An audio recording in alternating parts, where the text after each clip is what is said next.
I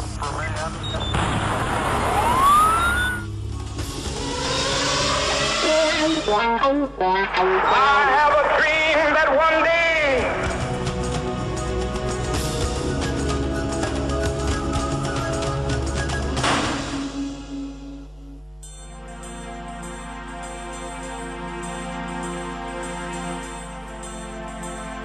Poštovani gledači, dobro večer.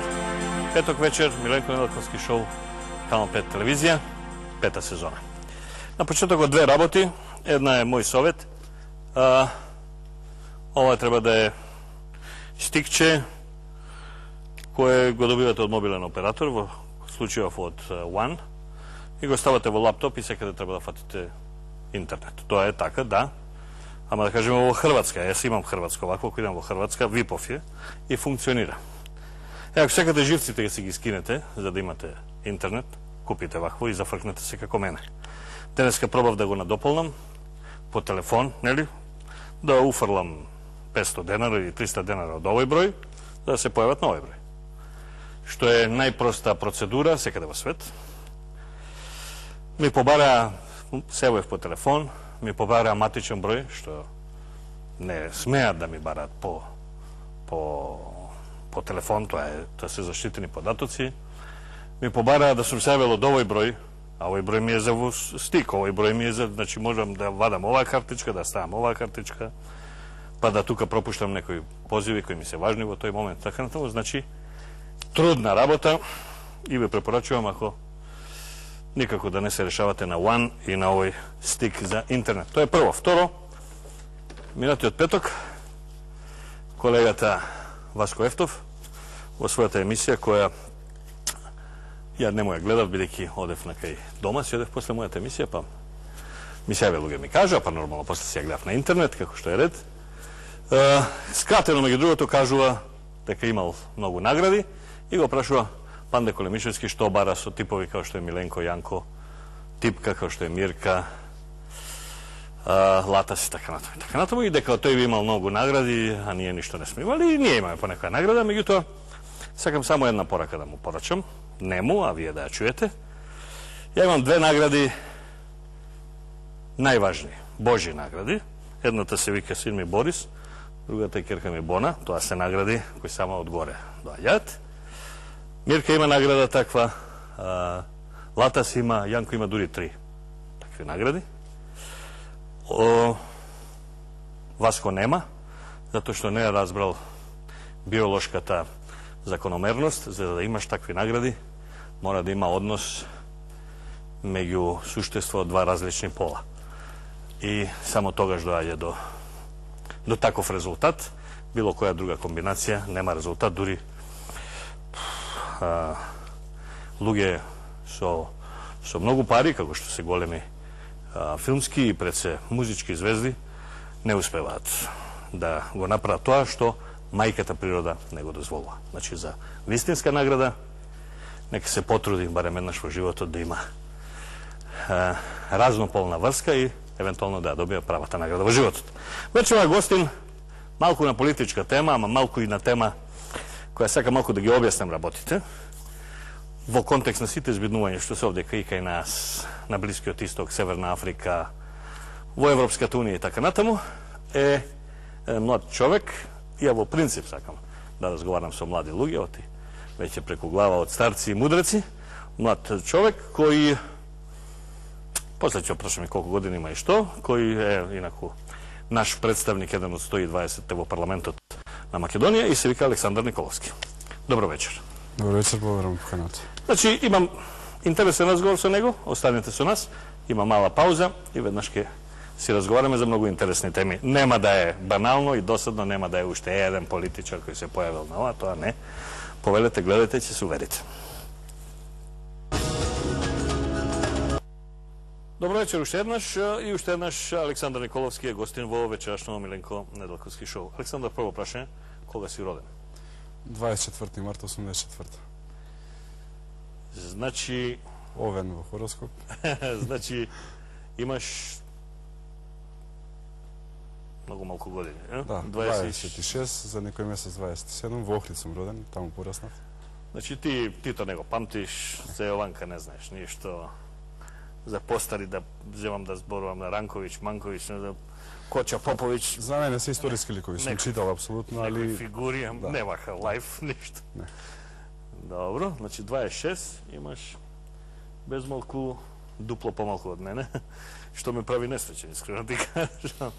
Ja sve si mislim da kad se ušli imam 22-3 godine ili da su mu nekoj prodložen pubertetama. Što je to? Znaš kako je vreme to si... Posakuvam minimum ušte volku, pa posle da razgovaram. Hvala ti, Aleksandar. Znači, ova emisija, ja sam, gostinut kako saka, ja sam na ti so prijatelji, na vije so neprijatelji. Znači, ja sam sa tebe sve na ti. A ti kako sakaš, mislim, to si zavisi od tvoj pristup kon medijum i ti si ga upočitao maksimalno. Početno gledajući su Aleksandar Nikolovski, malko sakam da objasnam situacijete kako i što se slučuva vo Briselu. Znači, tamo ima parlament, ima komisiji, ima ovakvi, takvi, onakvi predstavnici, ima ogroman birokratski aparat, što kao bi trebalo da predstavila cela Evropa i tako na to. Ima različni interesi, ima politiki, ima levi i desni partiji, ima srednji partiji, ima zeleni, ima homoseksualci, ima sve i sve što. To je, v suštnost, država, nije sme mala država Makedonija, ti je se golema država. To je. Bez malko je sve isto. Na nekoj način. Diplomatija, Da, iako... para ista. Iako je jedan poseben vid na zajednica koja što prv put se formira u svijetu, znači nema vtor primer. Така што ги нема... Има втор пример Југославија. Па, Југославија, барем историски, имала повеќе атрибути на држава, отколку Европската унија. Значи, Европската унија има многу малци атрибути на држава. Има атрибути на заедница, но не е ни федерација, ни конфедерација. Представува, која се изучува во компаративно меѓународно право, посебен субјект. Значи, не споредлив со било што друго.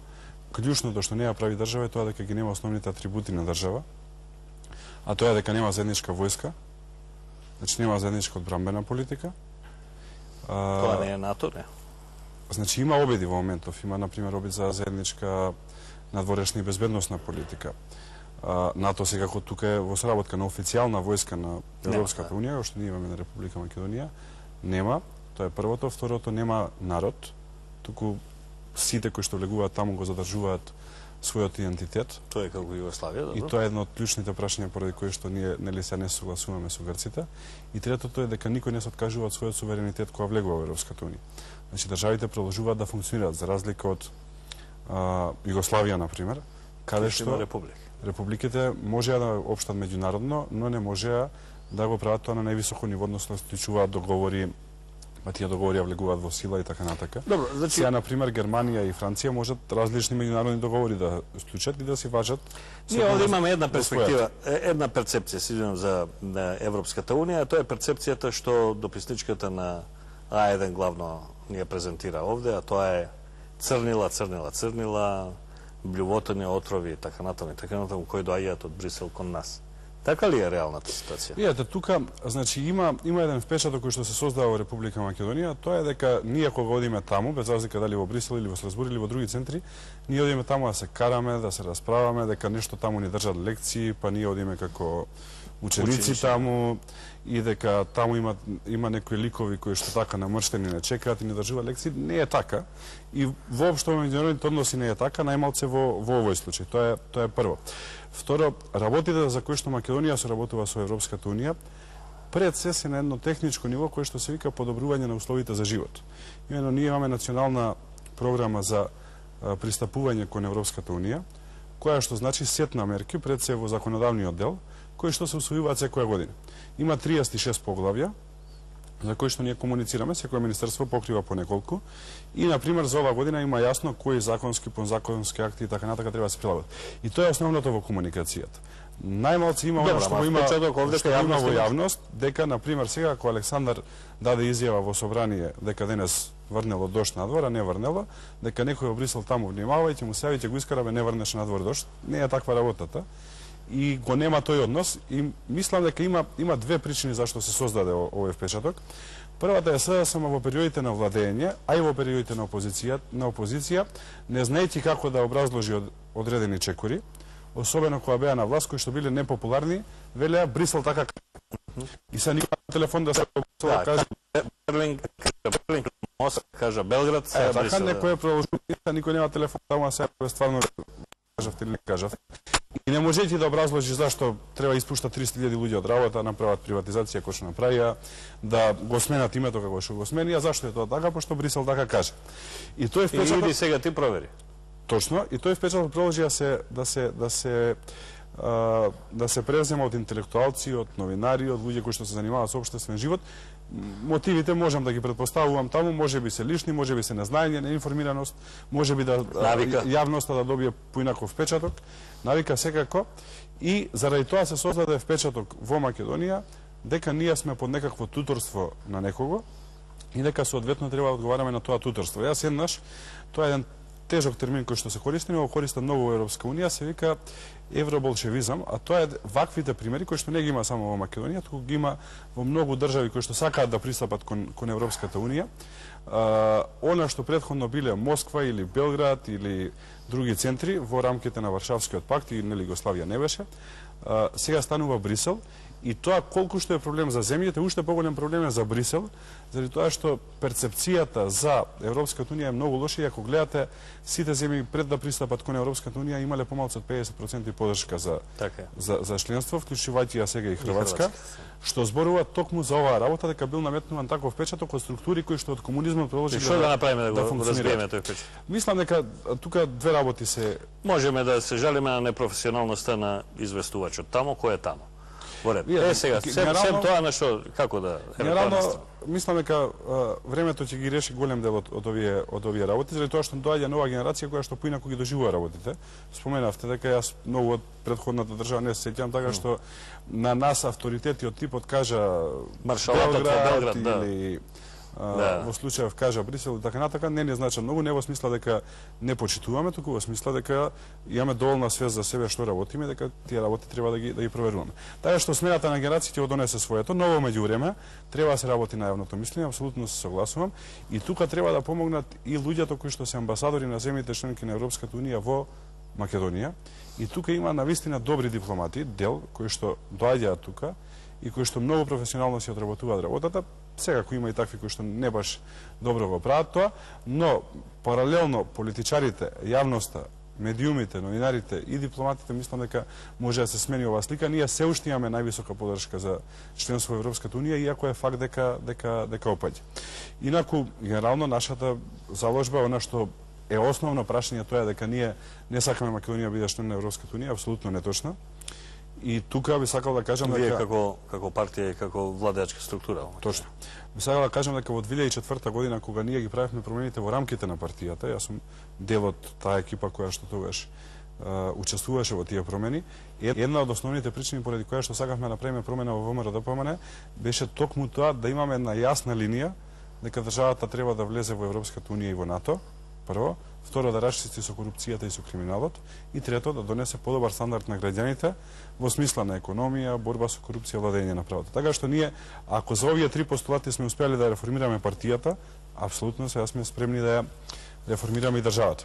И дополнително пред сите наши лежеле по затвори, имаме секој или најголем дел од нас во фамилиите, токму заради тоа што сонувале после Втората светска војна, Македонија да е под протекторат на западните сили, тогаш не постоеле НАТО и Европската унија, или Македонија да е под протекторат на Америка, или Македонија да е независна држава во своите географски и етнички граници, која што би била дел од тој западен свет, така што ние имаме, повторувам, луѓе во нашите фамилии кои што историски оделе во Идризово, на Голи оток и така натака, така што ја не можам да дам против тоа што моите предци го правеле. Добро, кажи ми, Европска унија се е тоа во ред, нели? Ние сме во Европа и тука нема дискусија. Ние сме дел од еврокултурата. Сме дали на Европа многу. Имаме цркви со икони, со ренесансни цртежи кои се 100 години постари од почетокот на ренесансата во Италија. Така натаму и тука во Скопје, горе на планина. Меѓутоа Европска унија како во овој момент очигледно е во голема криза. Криза е концептот на еврото. Криза се банкнотираните држави. Ирска, Грција, Португалија, најголемите така натаму. Кои се уште се обидува да ги контролираат, и една работа која веќе не сакат ни да контролират, јавно да кажуваат, а тоа е дека во трите најмоćни земји тамо е умрен мултикултурализмот, односно дека мултикулти е издет. Значи, прво кажа пред својата младина на Конгресот во Берлин, кажа есеноска Меркел, потоа во неколку наврати, како што знае, смушено да го каже тоа, на крај јавно го кажа францускиот председател и на крај го кажа британскиот премиер. Значи, и Камерун, и Меркел, и Саркози, сите истото го кажа, нема соживот. Значи, тоа мултикултурализам, ако го преведеме на македонски, нели, да не е нешто многу странски збор, е соживот. Соживот меѓу луѓе од различни религии, различна вероисповест, различни култури, нема соживот. Требале сите да станат англичани да се адаптираат. Германката исто така кажа. И се таму нема соживот, овде од нас бараат соживот. Каде се тоа ќе се суди? Како со толку милиони турци, да кажеме, ќе продолжи да функционира Германија, односно Европска унија? Како они ќе решат своите проблеми? Значи, како ќе опстане Европската унија со сите овие проблеми? Од финансиски до овие мултикултурни. Значи, како што кажав, Европската унија е практично и еден вид експеримент на многу јако на меѓународната политика, имајќи предвид дека нема втор пример, но е голема идеја. Идеја која што е веројатно најголема идеја во политиката воопшто, видена во историјата. Човештвото не познава слична идеја, познава слични идеи, но идеи кои што биле добивани со војна, а ваква на мирен начин нема втора идеја и ја заслужува својата шанса. И дополнително сметам дека сите земји во Европа треба направат се за ова идеја да има успех и да продолжи да функционира. Се Европа како најстар континент ги влечи своите историски приказни позади себе и секакви проблеми. Например, ние кога јас разговарам со пријатели од Соединетите американски држави, имам доста пријатели таму, често кажуваат дека една од причините зашто градежништвото оди брзо во Америка, не оди во Европа, заради тоа што немаат проблеми со имотно-правни односи, кои што ги имаат во Европа, и мајќи предвид дека во Европа, нели, сега да трнеме, можеме секој да си направиме до 400 години... Да, царства, кнежества... Не, само во нашите фамилии, дедо, прадедо, до 400 години назад ќе стигнеме. Така што тоа е тоа што е проблем на Европа, но во исто време треба да е и предност. И тука мултикултурализмот, она што го кажаа тројцата лидери на држави, на мојните држави, од што бевме сите шокирани. Јас сеќам дека кога председателот на нашите млади Сашо Стефановски се врати во Македонија, тој беше присутен на тој говор на Меркел. Во Берлин, да, ние сите бевме шокирани, ни пренесе вака од прва рака што кажала канцеларката. Но анализата после тоа укажува дека на сите им е исти фокусот, а тоа е дека градејќи го мултикултурализмот, тие не успеле да ги интегрираат различните етнички и религиозни групи кои што доаѓаат во тие земји, кои што не се родени во тие земји, кои што не потекнуваат од таму, туку доаѓаат од други земји. И дека грешката е токму тука, што тие ги оставиле да функционираат на тој начин и не успеле да ги вклопат во општествата. На почеток тоа било во ред, заради тоа што се задржувале културата која што имале, но со тек на времето тоа станува нефункционално и се ствараат огромни разлики и се ствараат фрустрации. Па добро, ако има таму разлики и фрустрации, веројатно има и ке нас разлики. Одговорот кој што го нудат тројцата е дека сите овие треба да се вклопуваат воедно, задржувајќи го посебното. Нешто што, например, ние во Македонија мислиме дека го немаме тој проблем, заради тоа што ние тука горе-долу, иако имаме различни етнички групи и верски групи, нема дојденци. Се луѓе кои што се родени тука и си ја чувствуваат државата како своја и чувствуваат дека од тука им е коренот и затоа нас ни е полесно да комуницираме. Пример, јас сум пораснат во Охрид со комшии кои што не биле православни христијани, пораснат сум со луѓе кои што не секогаш биле верници. Не, во ред е тоа, меѓутоа, знаеш, кога три најмоćни држави кои се со милионски, кој ќе каже дека не проаѓа тој концепт, а сега тој концепт треба пројде во Босна, која е нефункционална, во Косово, која не може, не знае што да прави.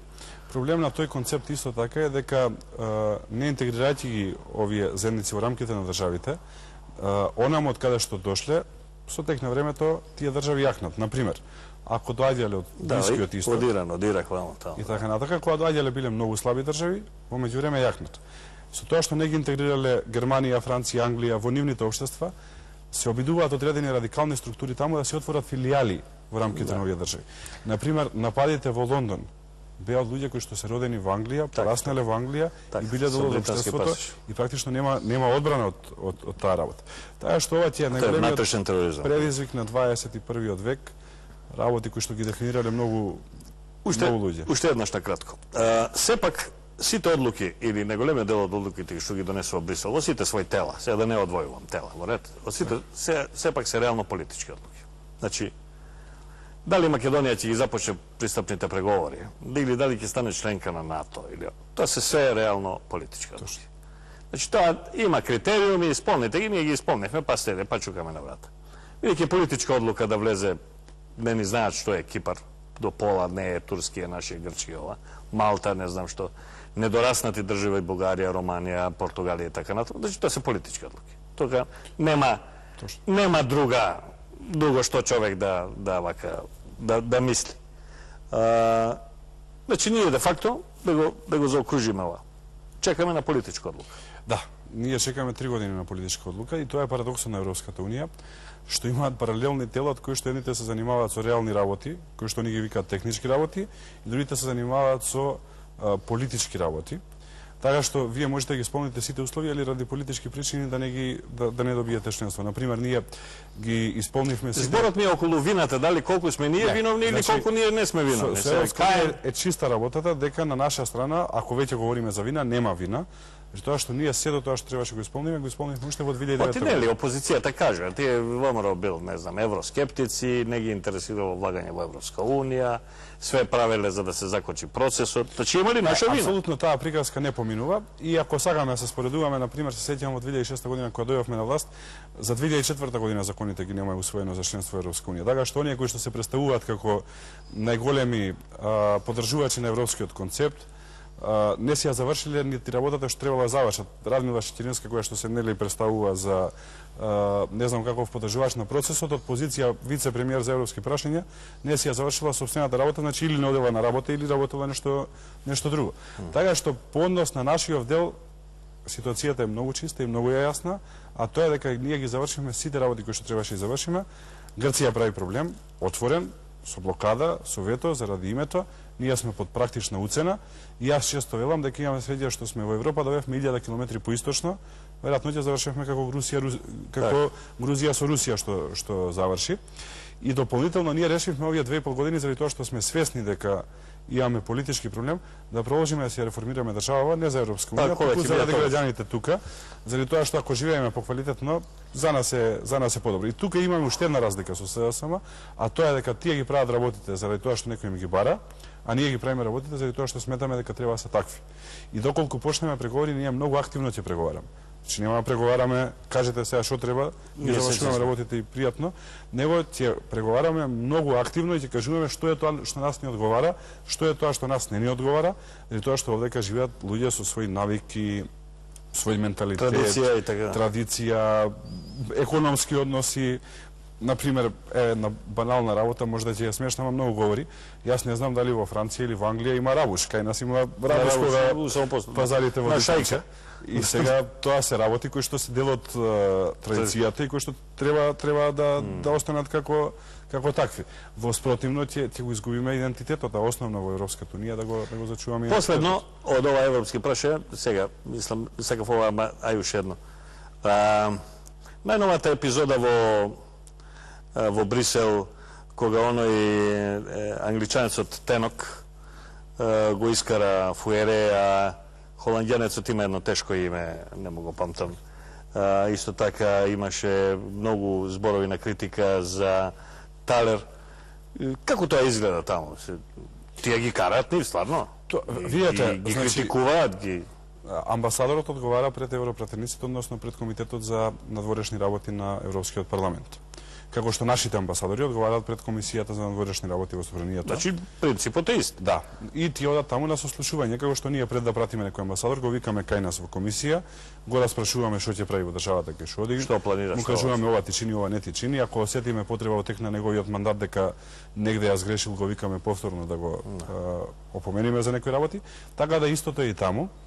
И дополнително она што треба да го знаат граѓаните е дека амбасадорот на Европската унија во Македонија практично е само фигура која што ја представува Европската унија во Македонија, а не е фигура која што треба да се занимава со политика. Меѓутоа тој Танок тука ги имавме дебело го обвини него, дека сака да е тука некаков си султан, дека тука ние ги имавме основните проблеми со условно кажано со функционирањето, а тоа е дека дел од амбасадорите, јас сум за ова многу отворен, без разлика како ќе имам сватен, гледајќи ја политичката ситуација во Македонија, се обидува да бидат поголеми звезди од нас кои што не бира народ и кои што не гласаат луѓе, и дури некоја што одеше во една нападност, така што дел амбасадори станаа и филмски звезди, и музички звезди и така натака, што е неприфатливо и неразбирливо, заради тоа што треба да си ги представуваат земјите. Значи, ја не можам да разберам како една господја амбасадор може да се занимава и со хуманитарни акции, и со балови, и со музички настани и така натака. Одење во демонстрации и така. А основната работа,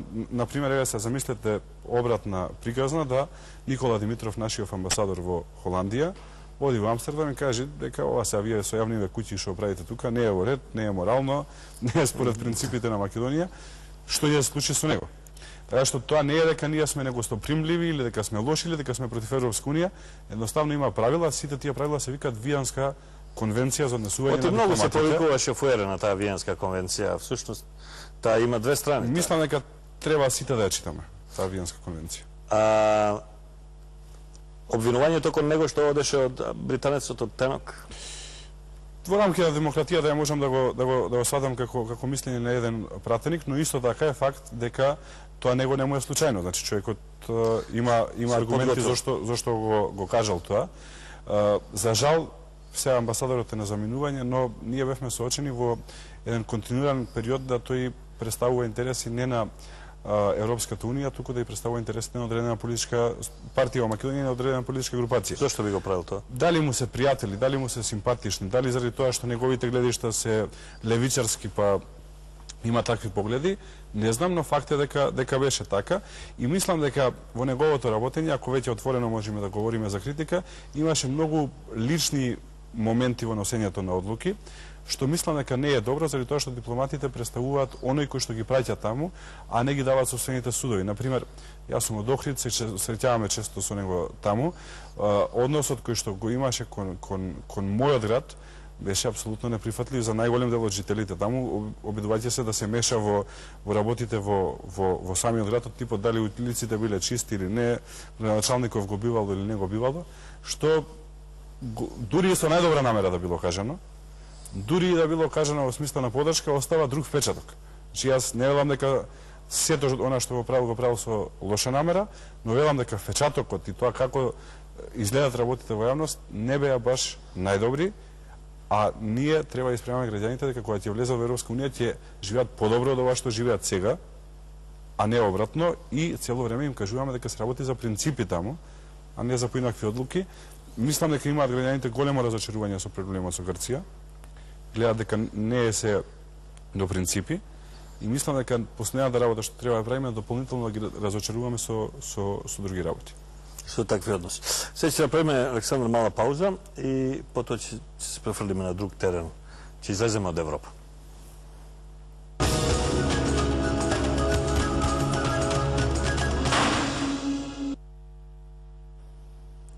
Како еден, да излеземе сега, почто да не гледаше малку од Европа, како еден полукруг, како една полумесечина, земјите од Северна Африка, од тамо Арапскиот полуостров и од Блискиот исток, значи како еден полукруг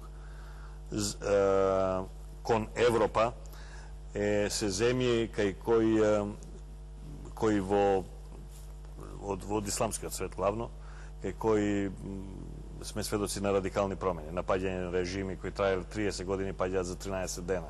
Значи биле на некои стаклени нози. Поголемиот дел од режимите е, например, како што е овој у Бахрейн, каде што е петата флота американска или онај на Мубарак кој го контролира Суетскиот канал, се по 30 години сојузници на американците и американците не успеваат да ги одржат. Тоа е реално закана за Европа, оти се на самите граници на Европа. Како ти гледаш на овој најнов политички развој? И тоа е од нова година наваму. Видете, генерално желбата за слобода на човештвото е иманентна и заради тоа луѓето може би ја освоиле планетата, иако не сме најмоćни суштества. Така што и таму се гледа таа желба, но прашањето секогаш на слободата е да таа слобода мора да биде ограничена за да не уништува слободата на другите. Така што ми е страв дека ова што се случува сега таму може да помине во една анархија и да нема ред, а доколку експлодира цела Северна Африка и Блиски Исток, Европа ќе ги почувствува прва последиците. Веќе гледаме дека кон Италија одат големи маси на мигранти. Ние нема да бидеме избегнати, овдека сме крстосница, на пат сме. Така што е добро тоа таму да се стабилизира што побрзо. Ама тешка работа. Но има еден факт, тоа нели Хантингтон уште пред 30 на години добро го има дефинирано, судир на цивилизациите, односно дека за жал исламскиот свет се повеќе станува радикален и ова меѓу другото се револуции кои што се инспирирани токму од тие движења, заради тоа што секаде таму имаше секуларни водачи, без разлика што се муслимани, кои што државите ги чуваја надвор од религијата, односно немаше калифати таму. И целта, верувам јас и на Соединетите американски држави, да нема калифати таму, заради тоа што ако тоа се случи, не се исконтролирува тоа. Ако тоа се случи, тогаш имаме сите ние проблем, односно нема да е основно на која националност, односно на која држава припаѓаш, на која религија, и имајќи предвид дека отиде на тоа еден радикализам, може многу лошо да заврши. И мислам дека она што на христијанството му се случувало во средниот век, за жал на дел од исламот му се случува сега, на дел велам, не сакам да генерализирам. Така што е добро тие процеси да завршат што побрзо, да се канализираат. Очигледно тие кои што ги воделе овие држави, особено во Египет, имале своји грешки, народот е незадоволен, но не е одговорот на тоа да дојдат радикални структури да ги преземат. Тоа масата секогаш тешко се така што јас се надевам дека таму ќе се воспостават нови системи. Во Македонија има демократијата ќе може да ги Во Македонија има структура политичка. Пред се мислам на СДСМ. И има колеги новинари кои сакаат да зовријат атмосферата, пред тоа се колеги од А1 телевизија, кои време и шпиц, кои сакаат со измонтирани прилози, со залепен прилог во домашна политика, немири во странство, на било кој начин да покажат дека еве тамо се немирите, сега и овдека во Македонија. Имаме една непријатна ситуација, а тоа е на стимулирање на меѓуверски конфликт во Македонија од страна на одредени центри кои што имаат влијание во јавноста. И тоа е тенденција која што се случува последниве месец дена во Македонија. Од банална сега беше ситуација, сега само што нема доека нас. И мислам дека се опитуваат со ситуацијата на Калето од една банална работа да направат повод за вакво искрење, кое што не знаме ли се свесни, но може да донесе несогледливи последици за целата држава и воопшто за функционирањето на животот овдека. И би сакал да апелирам како млад човек тука прво, да моите врсници, мојата генерација, помладите од мене, луѓето со кои што се гледаме низ град, со кои што комуницираме, да не одат на овие протести, настани, собери на кои што ги повикуваат, тоа што нема постигна ништо, и би сакал во исто време да ги потсетам, кога одат во тој дел од значи Скопје, да видат дека тука и црквата Свети Спас, но тука си неколку прекрасни џамии од отоманскиот период. Џамии, амами. Амами исто така. Во делот тие анови и амами ние излекуваме како луѓе, се дружиме, значи има еден убав социјален живот таму, така што ако сакаат сето тоа да го снема, ако сакаат да го снема духот на старата чаршија која што го враќавме не само како политичари, како јавно сите изминативе 3-4 години, најдобриот начин е да одат. А ако сакаат да продолжи овој начин на функционирање на живот во Македонија, најдобриот начин е да не одат. Во Македонија никогаш немало верски проблем. Никогаш во историјата на Македонија немало верски проблем и верски конфликт. Ниедна од војните кои што се воделе на територија на Македонија, без разлика дали се балкански, прва светска војна, втора светска војна, претходно не биле на верска основа.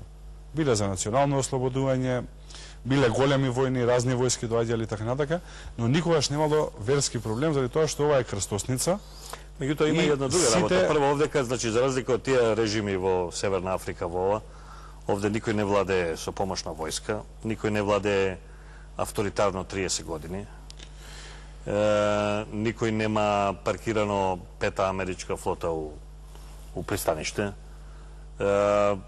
никој не изборите одат регуларно и тоа не на секој 2 години, па вонредни, па ваква парламентарни имаат своји. Ако веќе ја правиме таа споредба, тоа е една тенденција која што сега само ја води во изминатиот период, а тоа е да не прикажат нас како луѓе кои што ја заграбиле власта и кои што авторитарно се однесуваат.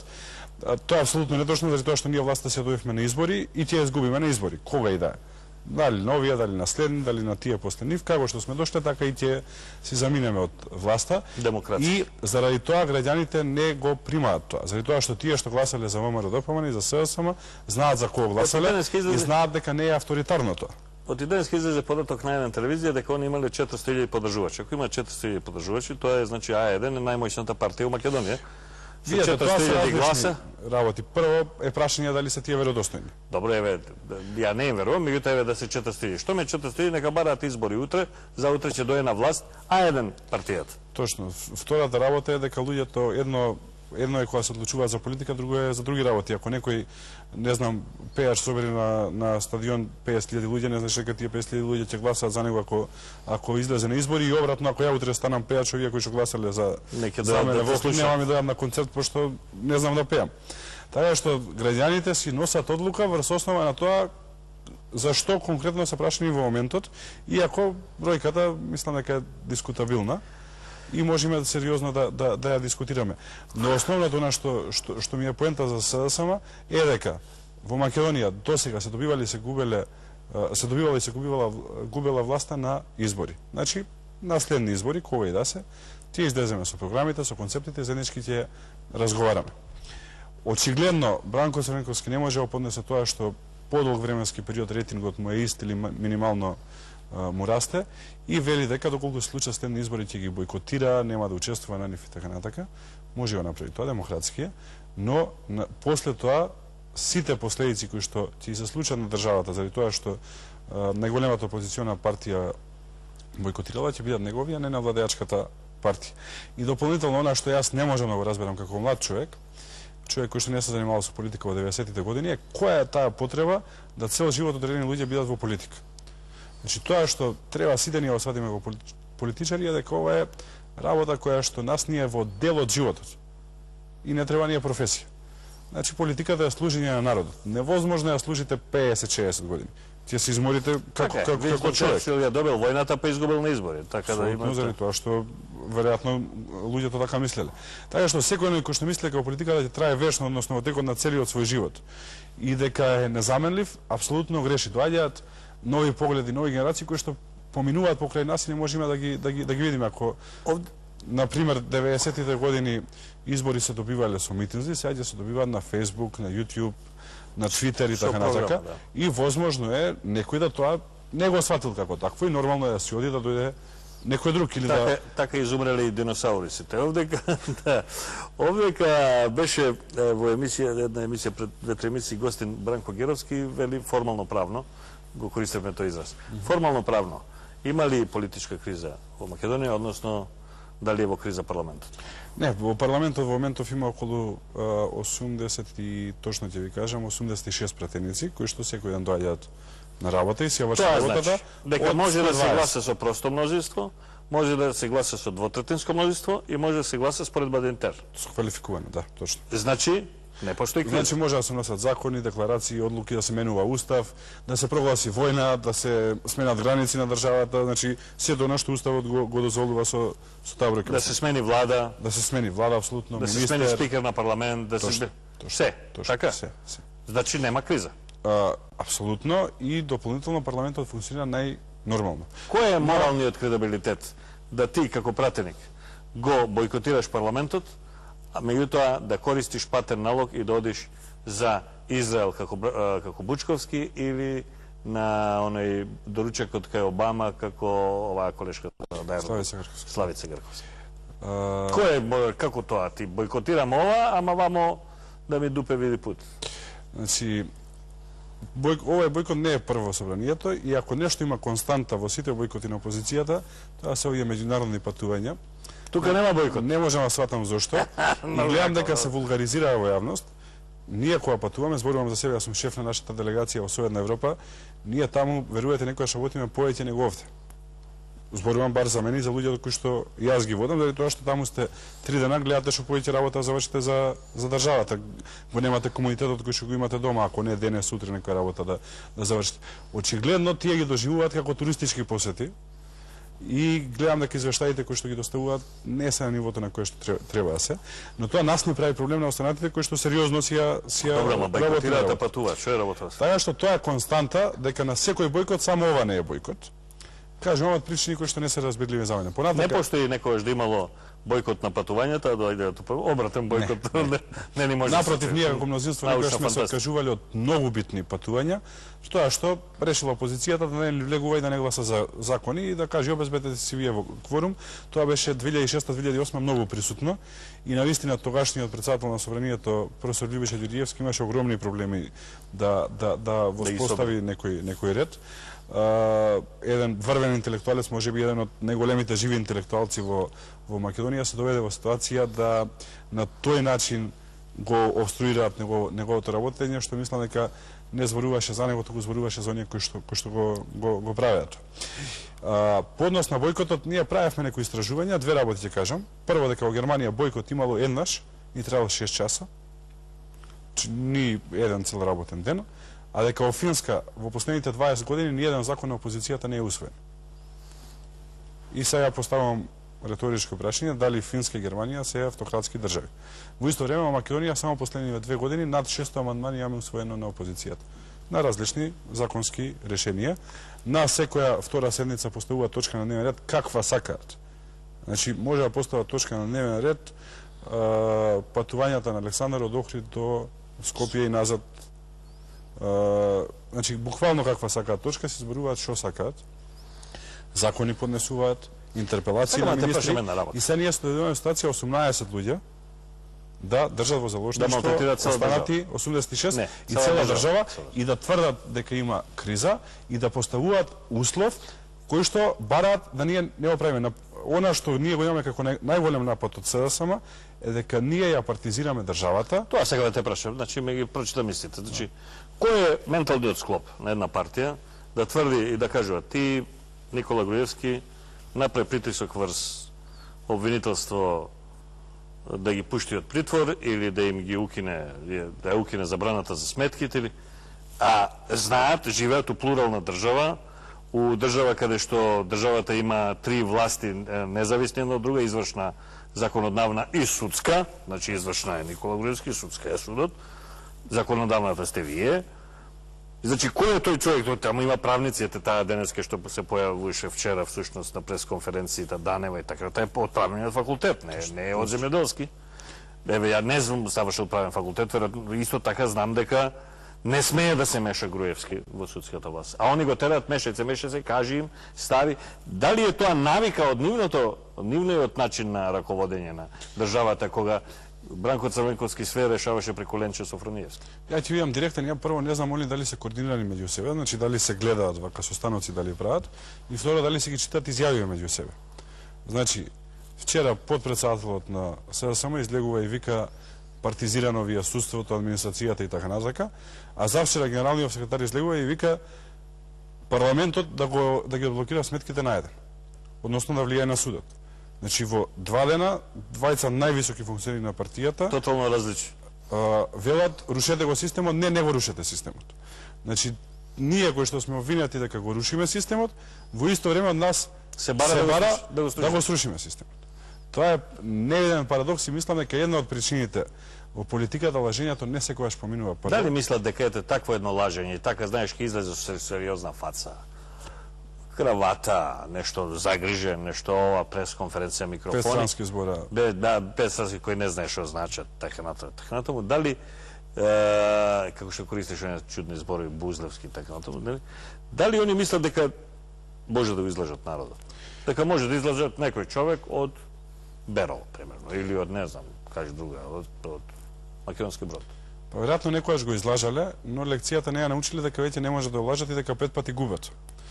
И демек ако каже премногу комплицирани работи, демек нема да ме свати. Кога говоревме за револуциите на Блискиот Исток, една од причините поради кои што Народот бараше слобода, меѓу другото е и достапот до информации, социјални мрежи и така натака, преку кои што они може да видат дека не е така како што им се презентира. Сега луѓе за 5 минути може да прочитаат што е политички систем, како се разгранува, кој кај има обврски и така натака, и ако на времето ги лажеле или и така се случувало да тој кој што е на пример пратеник или министер одлучува да сега не е така. Јас како пратеник 5-та година... Затоа што вас ви се импутира дека вас, на ВМРО, на Никола Груевски, се импутира дека он ги постава судиите, оно. А сето тоа всушност бевме ние сведоци, еве ти си бил се уште млад, си имал 10 години, меѓутоа јас сум сведок, 96-та, кога тие си ги поставија сите судии своји. Од Бранко, Ленче Софрониевски, дури и Тито Петковски имаше изјава, кај што вика поставени се не знам колку стотини судии, и ние дозволивме 36 судии да имаат во фамилијата некој со ВМРО-вско потекло. Дури човекот призна. И сега тоа ништо не важи, овдека сега кога е нов закон за судство, нели го спремавте долго, па со вакви, па со високи критериуми за судиите, ти судиите се сепак елита во една држава и така натаму. Сега одеднаш дај кажемо на судијата да им ја укине ова, да му би се како тоа се разбира. Тоа не ми е јасен тој склоп. Значи тоа е, повторувам, прашање на Еве Никола Груевски ги замрзна сметките. Како може Никола Груевски ги замрзна сметките? Основната причина поради која што го напуштија парламентот е нели замрзнувањето на сметките на еден телевизија. Тоа во парламент не се решава, тоа се решава во суд. А ако сакаме да извадиме нормална држава, последна работа што треба да извадиме нормална држава кога треба да го приведат Бучковски излегува сите пред суд. Кога треба Заев, овој го амнестираше, какво ќе градиме нормална? Значи последна работа што треба да ја направат е да го напуштат парламентот ако сакаат да изградат нормална држава. Напротив, треба да дадат поддршка на процесот за нормално морална и политичка, за процесот непречено да се одвива. Понатака примериве кои што и кажавте, јас и кога имавме седница на која што расправавме за имунитетот на одредени пратеници, кажав дека најдобра работа е да самите се пријават во судот и да самите дадат на располагање сето она што го имаат и на тој начин докажат дали се виновни или не се виновни. И само така функционира држава. И ако очекуваат од нас дека јас како пратеник, некој како министер или премиерот или како функционери во партијата, членови на извршниот комитет и на други тела ќе кренеме телефони, ќе се имаме по суди, тоа никогаш нема да направиме. Тоа е последна работа на која што би помислиле да ја направиме. Прво и второ, мислам дека дури некој да реши да направи таква работа, тој на кој што ќе се јави нема да одговори. Што тој систем во судот полека се демонтира. Луѓето одат во пензии, им завршуваат мандати и така натаму. Меѓутоа бевме сведоци и на претседателот на Уставен суд и на претседателот на Судскиот совет, каде што во последните 3 дена од својот мандат нешто се охрабрија да кажуваат. Мисля, тоа, оно е па, како го викаат, од Струмица, па тоа, мислам и двајцата си за Струмица, на Уставен, на Републички судски совет. Па тоа толку цивикаторски, толку бескичменјачки, толку тој нас наполни сега, у последниот ден, ја да ви кажам, ова треба, тоа не треба, па кај беше 2 години? Сега затоа ги Како можеш ти тоа да мислам, што лично си ти, како се гледа сама во огледало кога се бричиш, јас добро не се бричам, го немам тој проблем. Ама еве луѓето, како се гледаш ти себе си кога за 2 години си трпел таму, да си вика чиновниче тука да си останам јас на место. Работите меѓу другото се менјаваат и со промена на личностите, поинаку не може. И меѓу другото заради тоа што тоа ние го сменивме законот, сега за да некој биде судија, треба да има просек од најмалку 8 на факултет. Така. Треба да познава странски јазик, треба да положи тест на интегритет и треба луѓе кои што го познаваат да кажат што човек. Да кажат добар збор за него. Ако се одбери таква личност, ја мислам дека кога ќе му звони него политичар на телефон, прво нема му одговори. А второ, ако му одговори културно, ќе му каже кај му е местото. А нема тоа да го прави последните 3 дена од завршувањето на мандатот, туку ќе го направи во првите 3 дена од почетокот на неговиот мандат како судија, за да е чиста работата. И така на сите ќе ни е полесно. Сега само пошто ги поставиле судиите 96-та година и пошто во комунизмот претходно ги поставувале како што ги поставувале и заради тоа што функционираат на тој начин, мислат дека на тој начин може да се завршуваат работите и мислат дека и другите функционираат на истиот нивен начин. Наоѓаат начини како да направат тоа и тоа е една психолошка состојба. Мислите дека сите се како вас, да не употребувам други зборови, така што тие мислат дека ако тие влијаат врз судството, дека сите влијат. Ако тие биле корумпирани кога биле на власт, дека сите сме корумпирани. Јас можам да гарантирам за оваа структура, бар за врвот на структурата во ВМРО-ДПМН, луѓето кои што носат највисоки функции, дека ние живееме од плата. И јас знам дека за колегите од СДСМ тоа е несфатливо. Апсолутно ми е јасно дека не може да сватат како е возможно да пратеници, министри и членови на извршен комитет на партијата да живеат од плата, но гледам дека граѓаните многу добро сваќаат и затоа ја прават разликата. При тоа што ако на некој му е мала платата, може да си работи нешто друго и да си обезбеди повисока плата или да се занимава со бизнис, така натака. Ние овдека се занимаваме со политика најмалце заради плата, многу повеќе заради тоа што сме решиле дел од животот да посветиме на граѓаните, да оставиме нешто зад себе. И затоа велам дека сите кои што мислат дека вечно ќе требаат во политиката ја сгрешиле апсолутно и својата позиција и професијата која што ја одбрали. На крај ме интересира, која е целта на СДСМ да сака да амнестира криминалци и да сака да го брани криминалот во АЕД? Значи, ќе се согласиме. Секој што е истражна постапка, вклучително и овие пајажи на Велија Рамковски, не се виновни додека не се докаже другачи. Нели? Истражна постапка и влегување во притвор не значи дека си виновен. Тоа е истражна постапка. Виновен си кога има полноправна судска пресуда, значи која ќе мина апелација и така натаму. Меѓутоа, тенденцијата да не се оди на суд има основано сомнение од полиција и од обвинителство и од истражен суд. Има основано сомнение дека некој направил криминал. Дали е тоа, ќе се докажува на суд.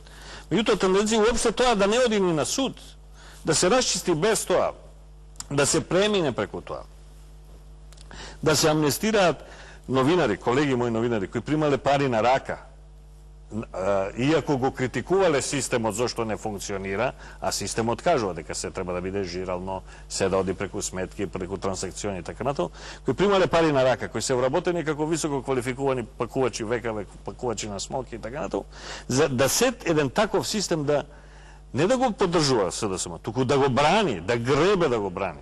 Еве податоци дека по партиски единици, по градови од Македонија имаат списоци кој како која вечер да дојде пред владата да присуствува и така. Кој е поривот у таа партија да го брани криминалот? И да се вратиме на почетокна емисија и да импутираат дека и амбасадорите во државава го бараат истото. Да. Значи, тука има една клучна изјава на Бранко Црнковски, а тоа е дека партијата е над државата. И тоа што не го сватија во сиот изминат период е довербата во постоењето на Македонија како држава. Многу отворено говорам за ова. Чи мислам дека се уште се сомневаат дали ова држава може да обстои. Имаше Тито Петковски беше председателски кандидат, а се сомневаше дали ќе издржи државата. Значи мислам дека се сомневаат дали може да обстои оваа држава. Уште не се сигурни. И природно се вика дај бар партија да ни преживее, па ако има некои други комбинации ќе нема нас ко партија и ко структура. Да се ребрендираме. И тука си го гледат основниот партиски интерес. И сега, ако процениле дека партиски интерес им е одредени структури кои што правеле криминал или има наводи дека прават криминал, дека им требаат нив ради едни, други или трети причини, тргнуваат и ги бранат по секоја цена. Тоа говори за ментален склоп, например, градоначалникот на Струмица, заради тоа што им беше градоначалник, доби аболиција од страна на тогашниот председател Бранко Црнковски. Поставува прашање зашто некој што обил трафика, да не добие. Исто така да не добие која е разликата, дури овај обил трафика се 1000 денари, овај 7 милиони евра имаше таму криминал со аболицијата, му се потврди криминалот. Така што мислам дека основната причина е матрицата која што стои таму, а тоа е дека партијата и партискиот интерес е над се, недовербата во функционирањето на Македонија како држава, а тоа доаѓа од тоа како тие граделе Македонија.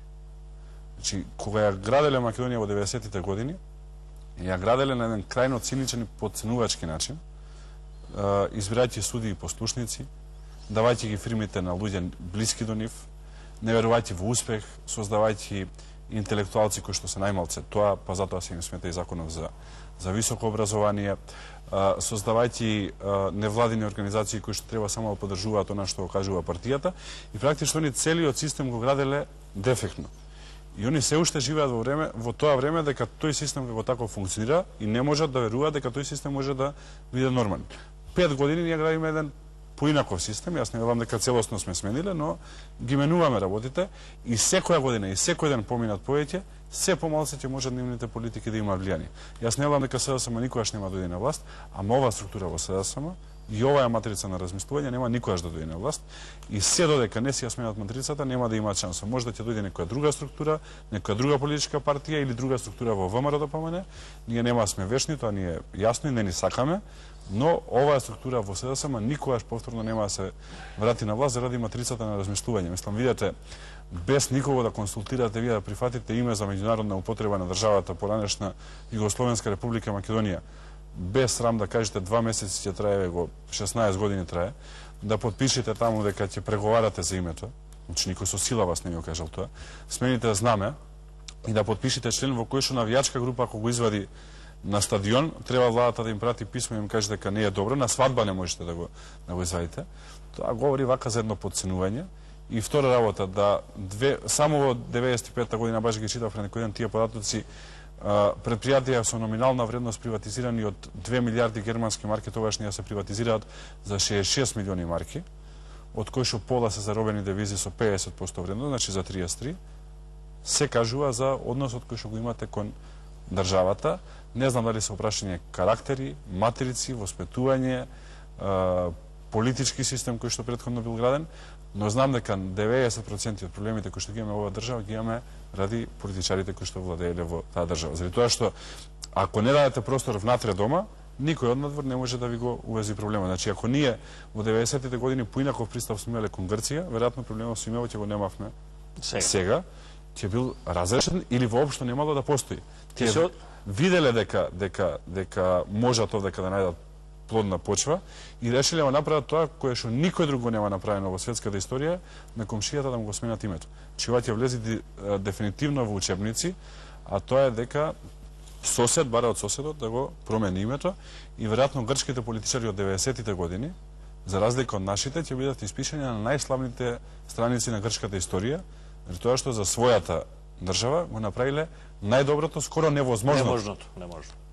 Тоа сега те прашам, ќе се одели на избори, во контекст на тоа да се е тоа во ред сега што кажува и ВМРО од една страна и СДСМ од друга страна, ќе влеземе у НАТО, не, ќе почнеме преговори со Европска унија, не, економијата е полоша подобра, земјоделието подобро, сепак се на крај ќе се заврши со првото, основно и последно прашање, а тоа е името. Гледам дека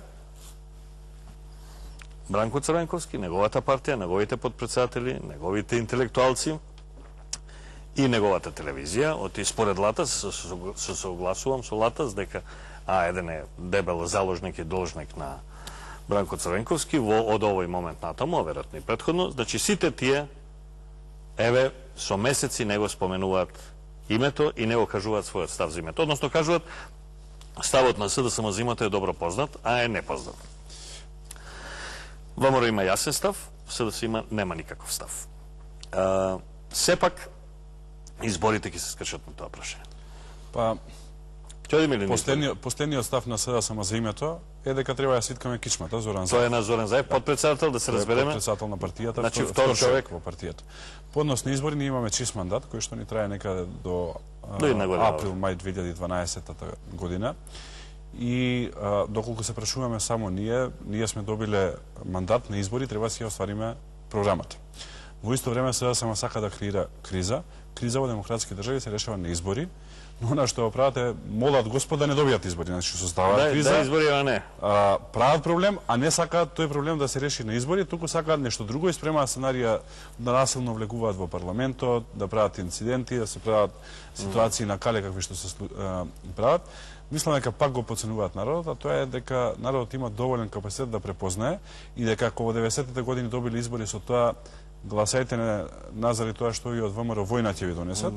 Мислам дека таа приказна втор пат не може да што сакаат избори што молат Бога да не имаше еден виц долго време, можеби 20 години из Македонија, тој некој бугарски љубовџи и така натаму, ова што ти правам, што умреш и на крај не успеал ништо и рекол на женска живеј. На таков еден бугарски љубавник ми личи СДСМ. Значи и ти си уверен дека само за да излезат во јавност бараат избори и чукаше на говорницата таму пред собрание Бранко Црнковски. Еве, подадена рака, вамо тоа. Излезе на избори, неќе. Не, јас знам, еве сега малце и можда и непринципилно, што говорат колеги пратеници. Ние и приватно комуницираме. Се сериозно загрижени дали ќе има избори, меѓу другото и за собствената иднина, и молат Господ да нема, односно и нас не молат вака, да не се случат избори. Уште една година си после заради тоа што исходот им е јасен. Но она што е нејасно и зашто сакам да предупредам овде и како пратеник, но и како член на извршниот комитет на ВМРО-ДПМН, е што после тоа, односно дали Бранко Црнковски ќе е спремен мирно да ја напушти политиката. Тоа не верувам. И да си оди или ќе прави проблеми. Тие проблеми нема да добијат поддршка, но и 10 луѓе да натера да прават проблеми, ќе говорат лошо за државата, за него ќе говорат катастрофално, но неговата приказна е завршена. И ако нешто можам да апелирам, тоа е после поразот една добра работа направи за Македонија, честно да се замине од добро, меѓутоа може нема да излезе на избори, може ќе ги бойкотира. Тоа нас нема ни смени ништо, заради тоа што граѓаните си гласат и тие одлучуваат, но тоа ќе говори прво за него, а после тоа ќе направи проблем на државата, заради тоа што не е добро да државата е без опозиција, но во исто време можеби други опозициони партии ќе се мотивираат и ќе успеат да си го освојат тој простор и да наметнат своји програми со кои што ќе успеат да ги освојат гласачите, заради тоа што исто како и во бизнисот и во политиката празен простор нема. Значи ако се повлечите, некој го освојува, така што многу е веројатно дека некои други партии ќе се наметнат. Што ќе прави Бранко со СДСМ, сама си е нивна работа внатре. Нас тоа што ни е битно е што ќе се случува со државата. Очекуваме 2011 да е економски многу позитивна, за разлика од кризната 2010 и 2009, околу 3-3,5% треба да има раст, да се видат некои свежи движења во економијата и во бизнисот, граѓаните да го почувствуваат тоа. И навистина мислам дека имаме голема шанса да почнеме еден низ на неколку 4 до 5 врзани години кои што ќе бидат успешни економски.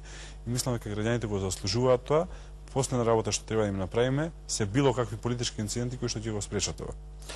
Тоа беше почитувани гледачи Александар Николовски во вечерашно Миленко Неделковски шоу. Александар, ти благодарам. Ти благодарам јас на поканата. Прости што немаме поише време.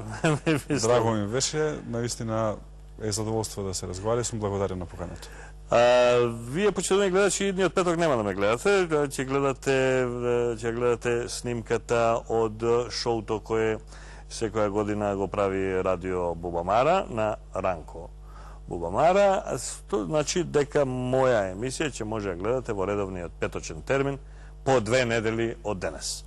А до тогаш, значи веќе женскиот месец, месецот со 300 ума, како и што се и жените, впрочем, до тогаш пријатно и со здравје, се гледаме. Се надевам дека до тогаш ситуацијата во светот, па и кај нас, ќе биде многу посмирена, многу порелаксирана, да можам да направам и јас некоја малку порелаксирана емисија, која подолго време ја подготвувам. Пријатно до тогаш. That's one small step for man.